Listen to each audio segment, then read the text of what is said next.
İsal 4 salı ben bir abi ne kaymakam ne diski Diyarbakır Türkiye hali ben ne yaparsın?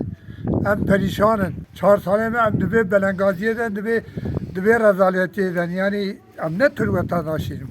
İsal 4 salı meyen bir abin hatta hem eşkar idare dikir bu cibistan hasreta meyen firak xwe hayvan xwe abidin cilê me mehane şiş dîdimîne keslime nanerim me tu derne eştî keslime nabe xwedî em hêvî dikin bira me bê av nehêrin bira li me bi xwedî bin dewleta me av em deriş xwe bi tankêra sontaşê gundê dera dînin ji barê dînin ji şoşê dînin heyan ha Sülema mulema bû meşxar ji Sülema tanî ew jî bû zibistan kes Sülema jî nema dişuxulîne Kes sontaşa naşoğalini tîb. em bê avin em perîşanin bira halê me bê pirsandin Ama metune biraz devlet meravi bini.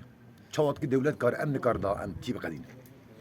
5000 حیوان me heye. 205 baş hayvanê me mezin heye.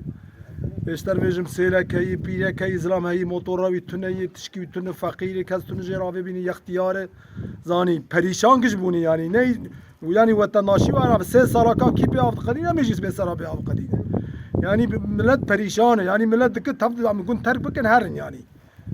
Gerek devlet li me bine em müracaat dikin divê tamam û tişkî tune yani ji mertînî bira bînin nînî bira cîkî ji mertînê min xwar herin wir ben bê av naqedîne kî ava zivtana sermayî bûz kakî kar her avê dê dibîne mekteba me bê av sêlekê me giş bê av mektebêne camiya me bê av e yekî bêlê dezme ji bira av tune yek ji me bimirik av tune em pê bişon.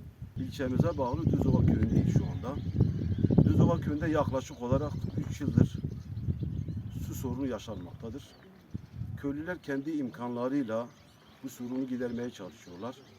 Ama özellikle köyde bulunan cami, okul, taziye gibi yapılarda bu sıkıntı daha büyüktür.